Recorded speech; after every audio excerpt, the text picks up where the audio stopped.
Olá, meu nome é Gabriele Rezende, eu estudo no Cefet, curso Engenharia de Controle e Automação.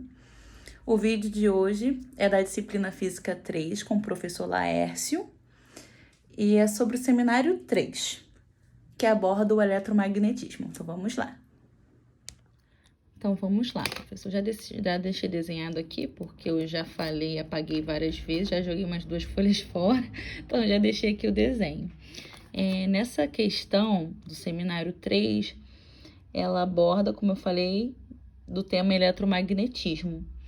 E nela fala que tem uma espira em forma de retângulo, então é uma espira retangular, de lados A e B. Essa questão não me fala qual lado é o lado. Então, parti que esse lado vai ser o A e esse vai ser o B. Consequentemente, sabemos que o retângulo tem 2 lados iguais, e esse também vai ser o A e esse também vai ser o B. E nessa espira percorre uma corrente de intensidade I. Então, e não me fala qual o sentido dessa corrente. Então, também parti que o sentido da corrente vai ser esse. E o nome dessa corrente, ela chamou de I. Então, a corrente daqui vem para cá, passa por aqui, vem por aqui, e assim vai. E nós sabemos que quando passa uma corrente por uma espira, ela gera um campo magnético, tá? E existe uma relação, sim, entre o campo magnético e a eletricidade, que aí chega no nosso tema da questão, que é o eletromagnetismo. Então, vamos usar o quê? A regra da mão direita. Sempre quando tiver uma corrente passando,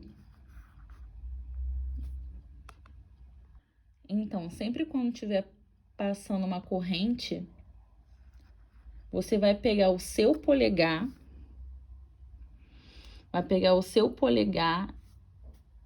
e vai colocar no sentido da sua corrente. Eu vou partir da parte de cima da espira, tá bom? Então, coloquei meu polegar nesse sentido. E os outros dedos vão apontar para o campo magnético. Então, vou poder dizer que o quê?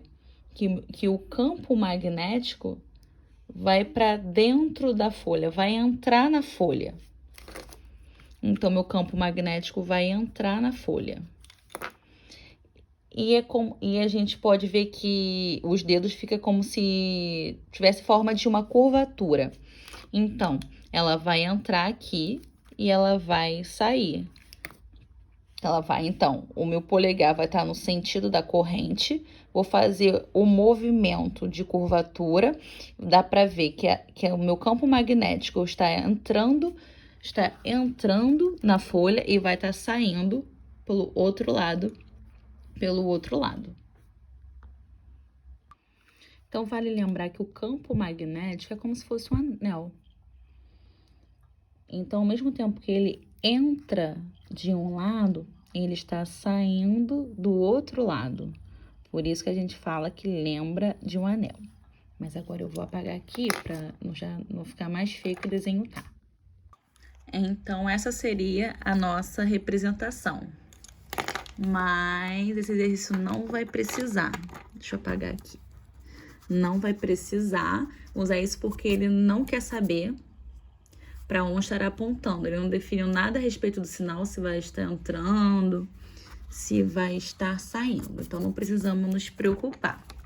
Então, ele pede o quê? Ele pede para encontrar o próprio campo magnético nesse exercício.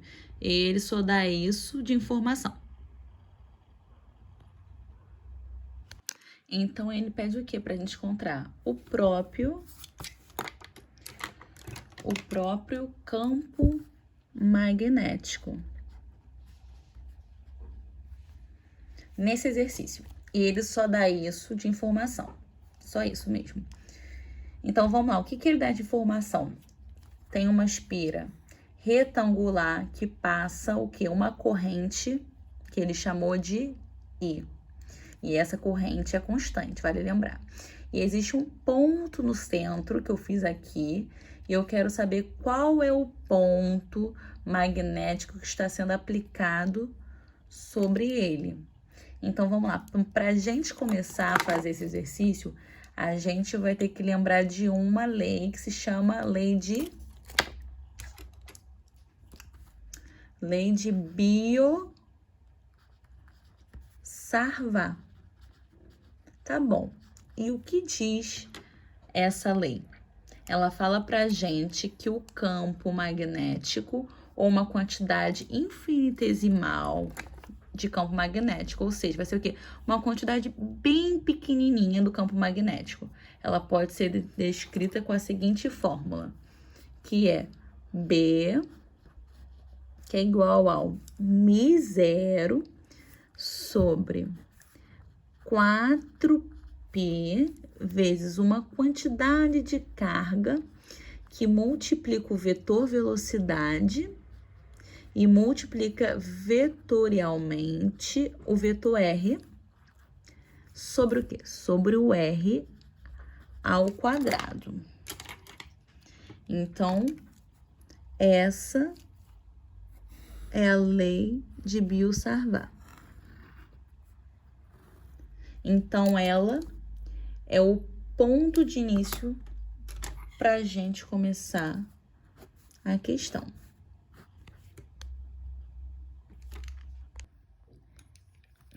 Esse R aqui significa distância. Distância até o ponto P. O ponto P, vamos lá, vou escrever aqui. Ponto P.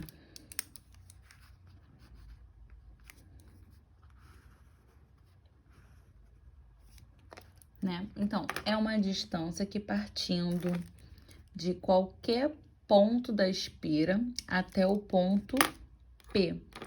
Com o lápis eu vou começar a explicar o que seria essa distância. Então, qualquer ponto da espira, por exemplo, lá do meu vértice até o ponto P, esse vai ser o meu R. Mas se eu pegar uma distância daqui até aqui, né, do meu ponto P até esse ponto aqui na minha espira, também vai ser o meu R. Posso afirmar, então, que serão distâncias diferentes. Então, eu não consigo só jogar na fórmula e substituir os valores e pronto, não posso. Por que eu não posso? Eu não estou trabalhando com um objeto pontual. Estou trabalhando com corpo extenso, que eles têm o quê? Diferentes distâncias em cada ponta. Essa distância vai ser diferente dessa aqui, dessa daqui, dessa daqui.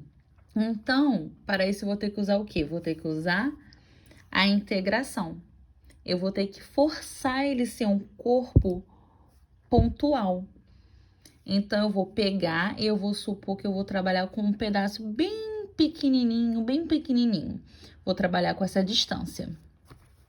Por exemplo, trabalhar aqui com essa distância, que é um pedaço bem pequenininho.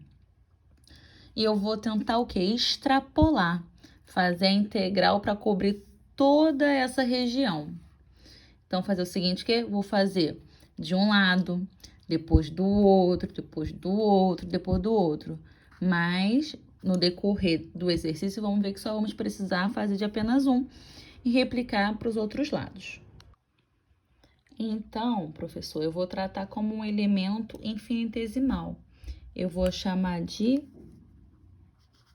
dB, que vai ser o meu elementozinho de campo magnético. E quem sempre vai ser responsável pelo campo magnético é o elemento de carga dQ. Então, temos dB é igual a μ0 sobre 4π vezes o dQ, que eu acabei de falar, multiplicando V vezes R sobre R4.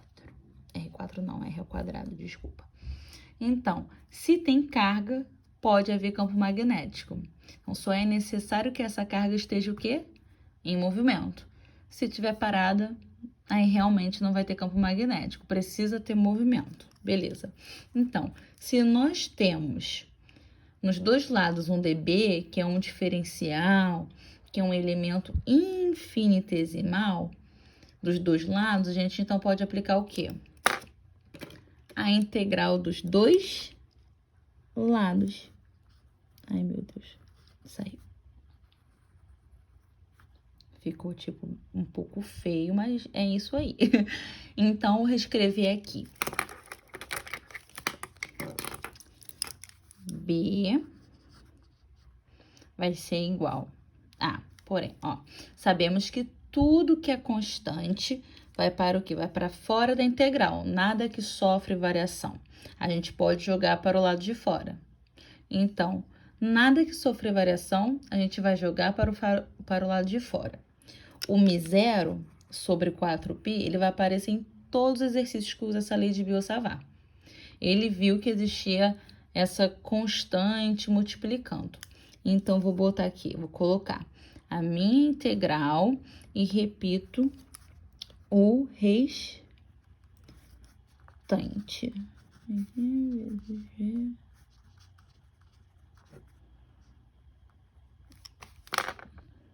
Então, professor corrigindo, eu rabisquei aqui. Então, como eu falei, que eu reescrevendo, B é igual a constante vai para fora, então aqui μ0 sobre 4π. Aí agora a integral de Q V vezes R sobre R ao quadrado. Desculpa aí a minha falta de atenção, mas depois desse passo aqui, né, verificando quem é constante para ir para fora, reescrevendo vai ficar desse jeito. Continuando agora. E o que é esse R? É um vetor unitário e eu preciso saber para onde está apontando a minha distância. Eu vou fazer a mesma coisa que fiz antes. Esqueci de colocar aqui. P. Então, professor, eu reescrevi o que eu tinha feito, porque senão ia ficar uma poluição visual, não ia ficar legal. Então, vou fazer a mesma coisa que eu fiz antes. Isso. Cada uma dessas distâncias tem um vetor apontado para o P.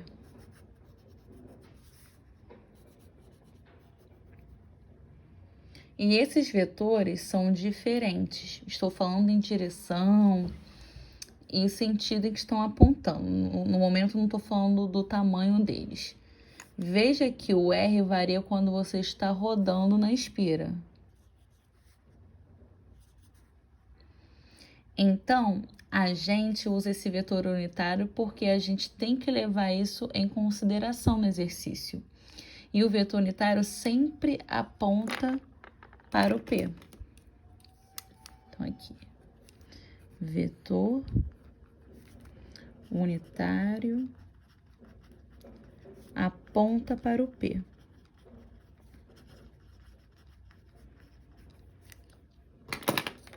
Seguindo com a questão, temos o dq. E eu preciso utilizar alguma forma de tirar esse dq daqui, não está interessante para mim. Porque o exercício, ele me deu I. Ele não me deu Q. Então, eu preciso transformar esse dq em alguma coisa que tenha I. Então, eu vou o quê? Eu vou maximizar...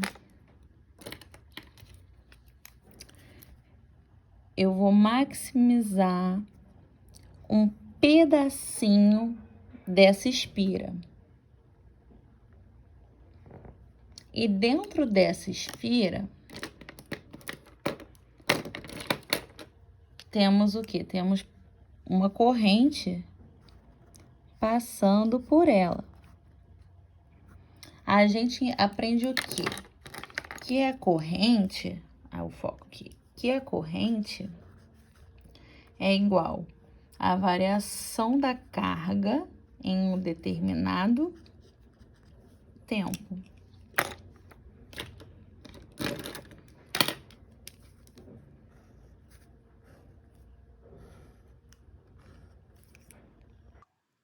Sendo que ΔQ não temos nesse momento. Então, por quê? A gente está trabalhando com elementos infinitesimais, bem pequenininho. Então, eu vou jogar isso fora por enquanto. Que eu já havia arriscado porque eu tinha gravado e tinha errado na hora da fala. E eu vou trabalhar o quê? Com elemento infinitesimal.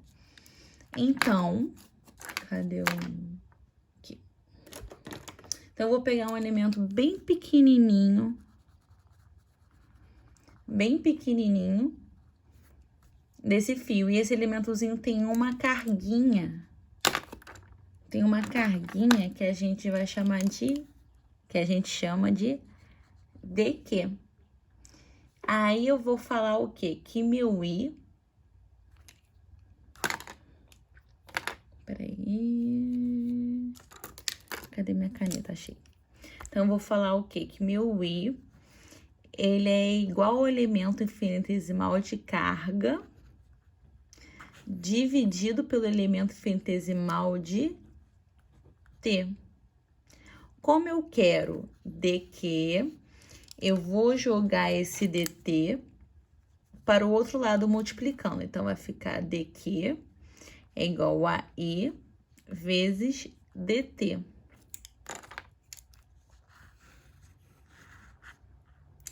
Esse IDT eu vou substituir lá no DQ daqui da forma aqui, ó.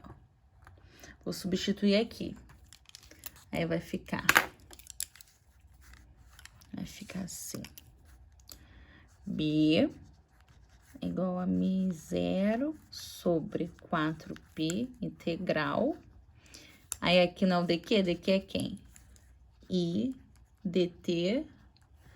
Aí você repete o restante.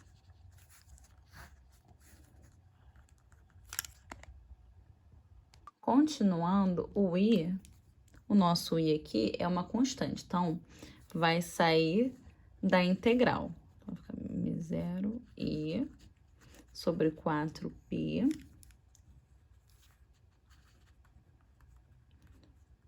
Tô só reescrevendo aqui agora, tudo bem. Como dá pra ver, ainda não resolveu o nosso problema. Lembra o quê? O que a gente vai lembrar da física? Que velocidade é igual a ΔS, que é o espaço percorrido pelo tempo, ΔT. Como estou trabalhando com elemento infinitesimal, eu não quero delta. Não vou querer o delta mais. Então, eu vou apagar. Então, eu vou apagar esse delta. E vou reescrever desse jeito. Vou escrever a minha velocidade dessa forma. V, que é igual a um elemento infinitesimal de espaço, num elemento infinitesimal de tempo.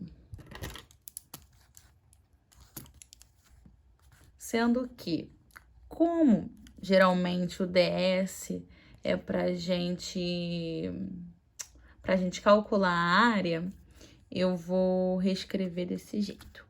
V é igual a DL sobre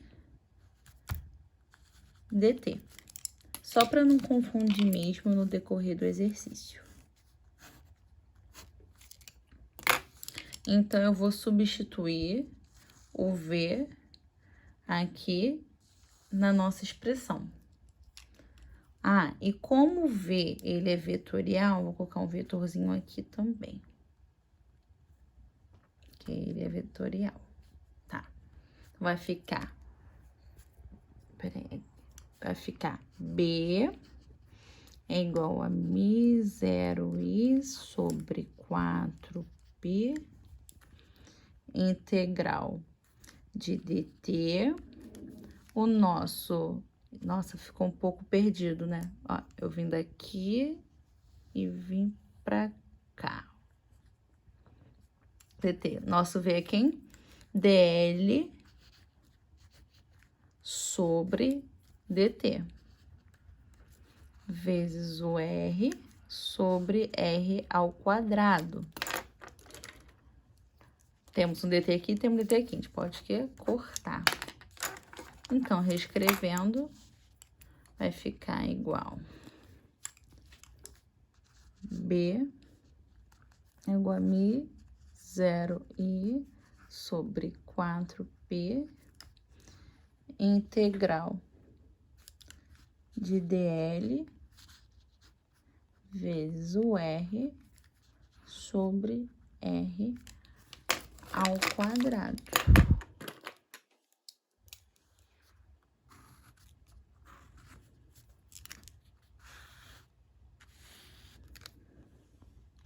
Então, como eu disse no início do exercício, não será esperto pegar toda essa espira de uma vez só. Eu vou escolher um dos lados.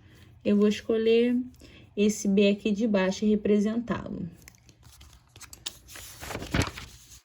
Vou pegar um triângulo, e na verdade só tem uma parte da nossa espira. Seria essa parte aqui. Por que um triângulo? Porque eu vou puxar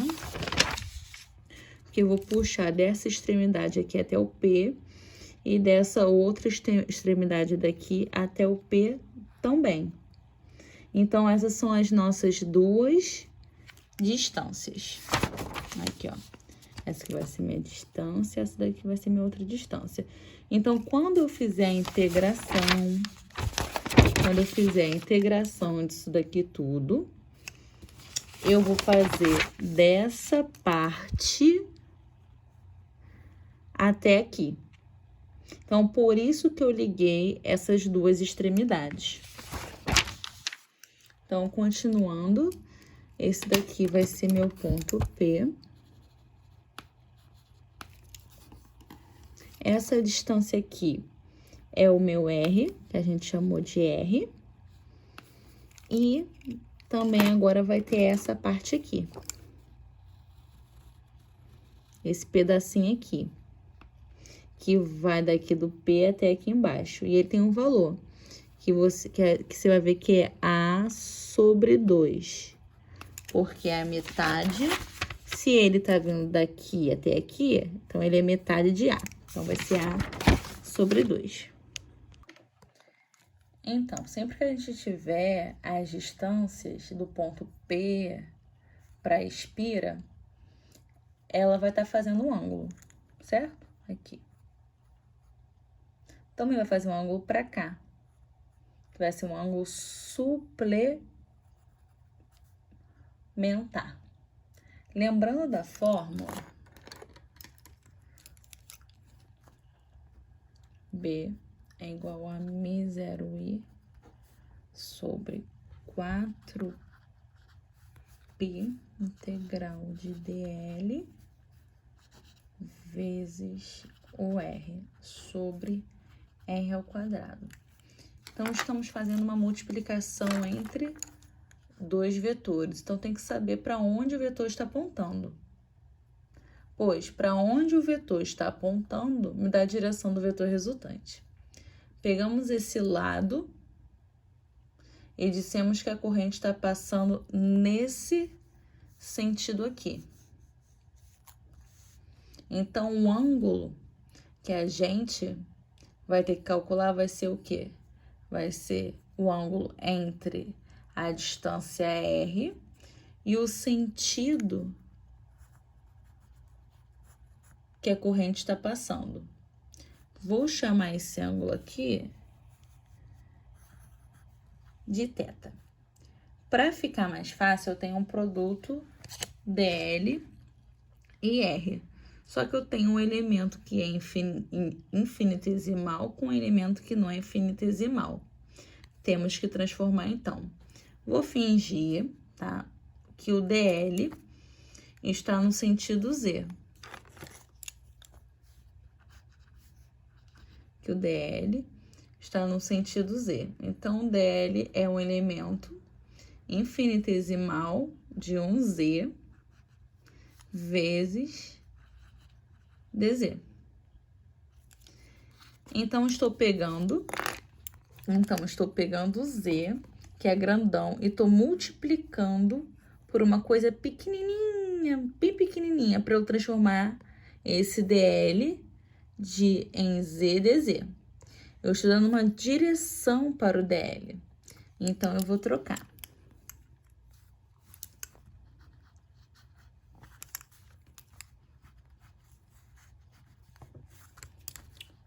B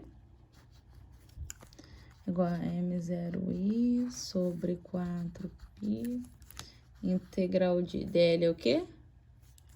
dz vezes z vezes o R sobre R ao quadrado. Eu deixei de ter o que agora? Deixei de ter uma multiplicação de um elemento infinitesimal com elemento normal. Agora, eu tenho dois elementos normais Z e R. Agora, o Z vetorial. Agora, o Z vetorial. R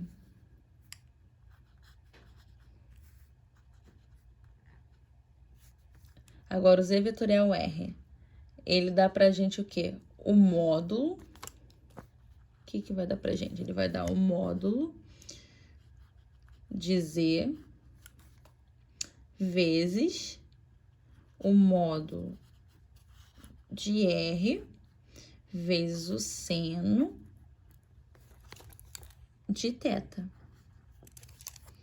Então, agora, estamos trabalhando num campo escalar.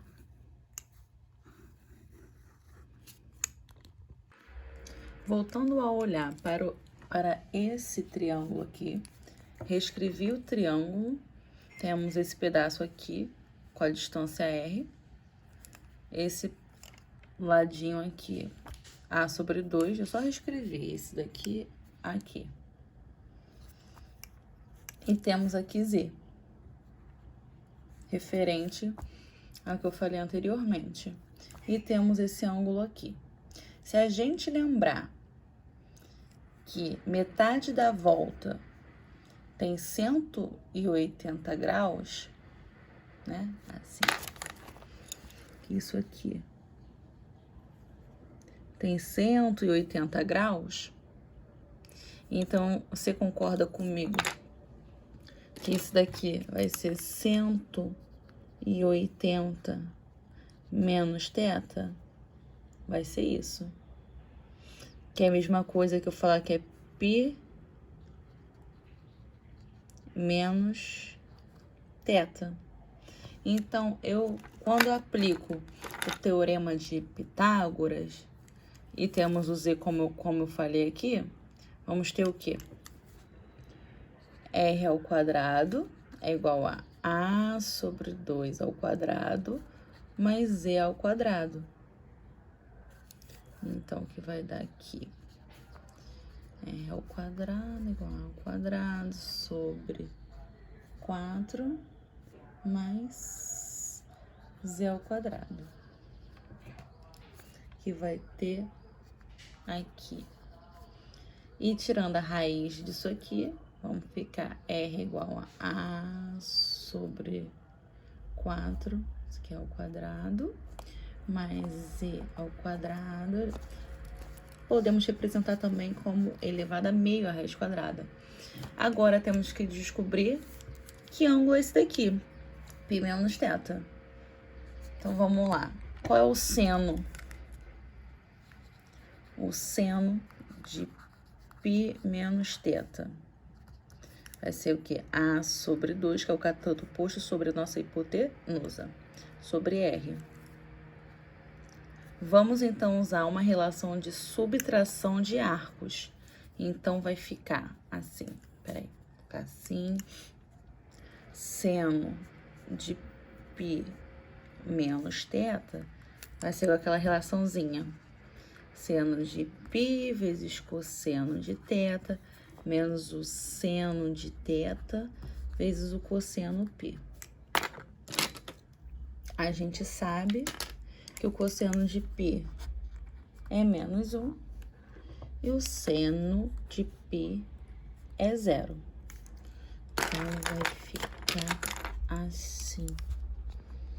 Seno de π menos θ é igual a menos seno de θ vezes o quê? Menos 1. Então, o seno de π menos θ é igual a seno de θ. Agora eu vou repetir tudo aquilo que a gente já encontrou. Então, vai ficar B é igual a μ0i sobre 4π. Integral.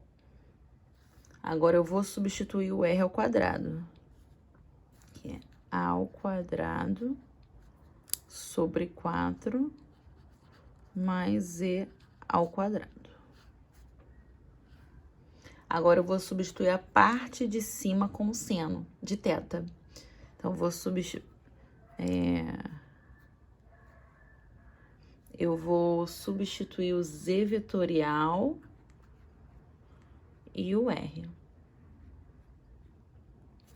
Vai ficar ao quadrado sobre 4 mais z ao quadrado elevado a meio vezes a sobre 2.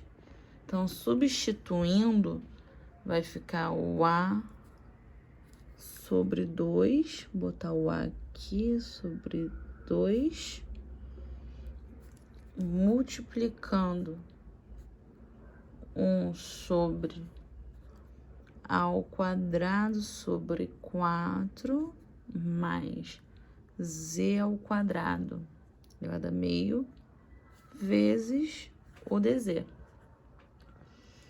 E agora a gente vai ter que multiplicar isso aqui. Vamos ter que repetir o quê?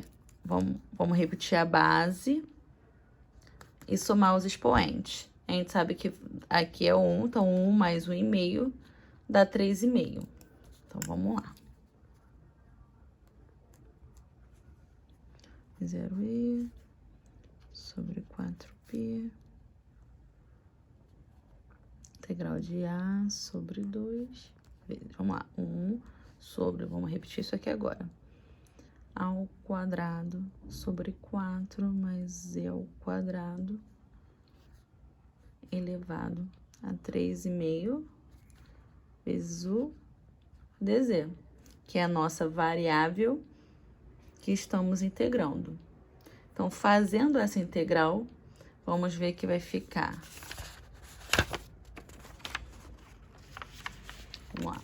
Fazendo o resultado da integral, agora eu tenho que descobrir quais são os limites de integração que eu quero ter. Eu escolhi esse triângulo para fazer o exercício, que é a metade do valor que eu tenho todo, né? O todo B. Eu estou integrando, então, o quê? Estou integrando do 0 até o B. Cadê o foco? Até o B sobre 2. Então, eu estou integrando a parte da espira para encontrar o que realmente eu quero. Então, essa parte aqui que eu realmente quero é essa daqui. Então, retornando, né? Vamos substituindo os limites de integração. Aqui.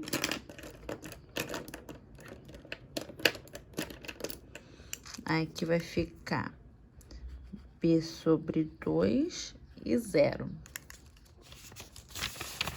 A outra folha. Então, professor, quando a gente faz essa integral, a gente vai fazer o quê? Vamos lá, vamos repetir aqui. B é igual a μ0i sobre 4π. Fazendo essa integral, a gente vai ter, aplicando a integral aqui, vamos ter z sobre a sobre 4z ao quadrado mais a ao quadrado elevado a meio. Aplicando aquela integral, nós temos esse resultado aqui. Se você quiser, depois eu mando a parte por escrito, porque eu acredito que eu já tenho extrapolado os 20 minutos. E se eu derivar essa parte, a gente volta para aquela integral. E agora, mais os limites de integração, que é b sobre 2 e 0. Substituindo B sobre 2 no lugar de Z, o 0 no lugar de Z, subtraindo isso aqui, então vamos ter B é igual a Mi0i sobre 4π vezes o resultado aqui vai ficar B 2ab ao quadrado mais a ao quadrado elevado a meio. Então, eu encontrei a primeira parte da minha resposta. Só que o lado completo é B. Então, eu posso pegar e multiplicar por 2, que é outra metade do fio.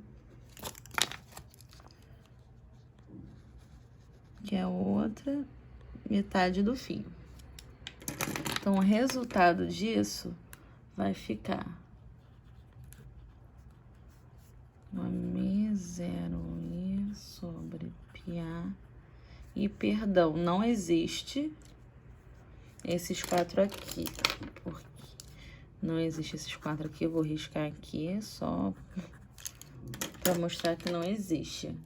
Porque na hora da integração esse 4 sumiu.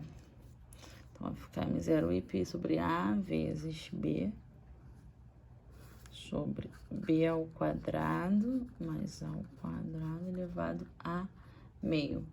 Então, a nossa contribuição é só de um lado B. É só de um lado B.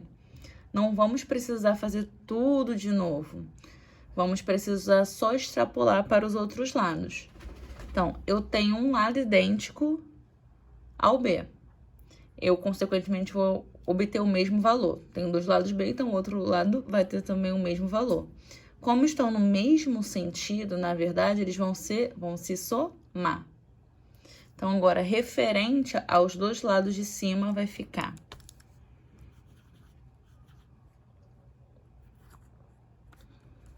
2 Mi0i P sobre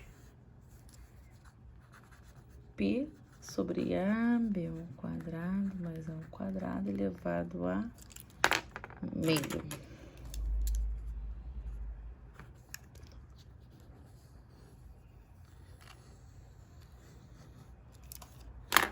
Então, agora, eu tenho o mesmo raciocínio para os lados que são A. Eu vou fazer a mesma coisa que eu fiz para todo exercício, ele é idêntico, então só vou trocar a letra em cada um desses. Se a nossa resposta tá com B aqui e aqui, onde tem B, vou substituir por A. Onde tem A, vou substituir por B. Então, vai ficar para o lado A.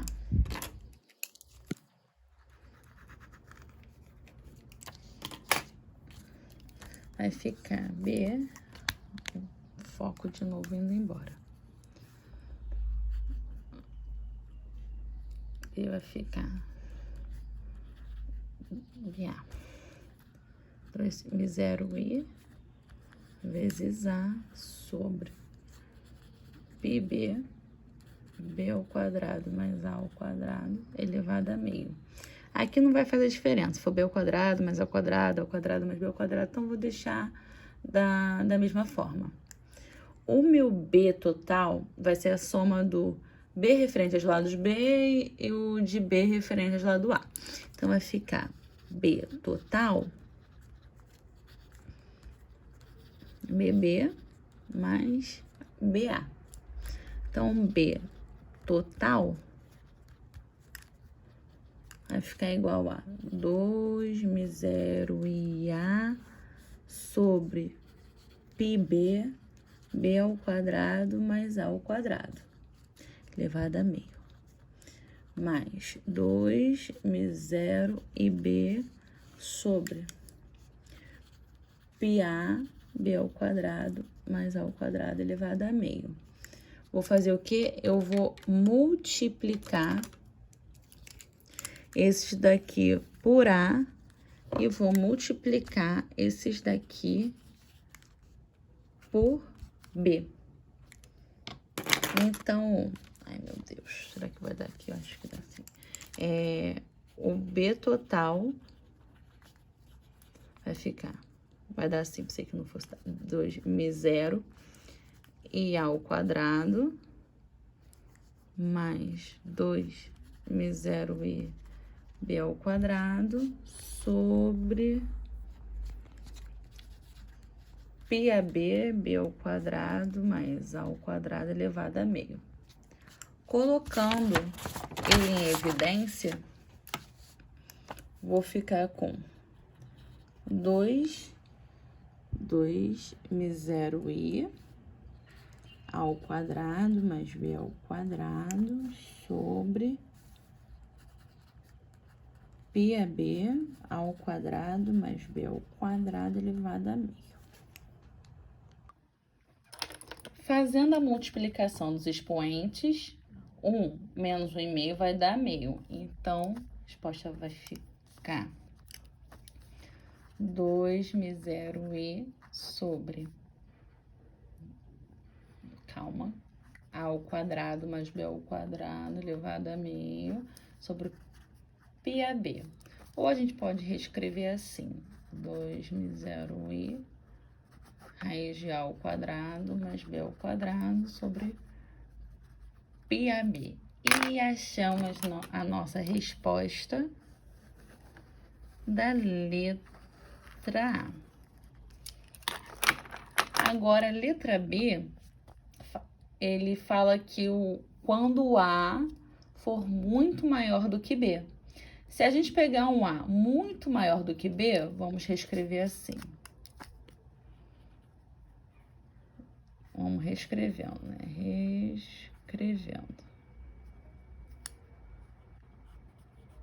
Reescrevendo. 2m0i ao quadrado mais B ao quadrado elevado a meio sobre πb.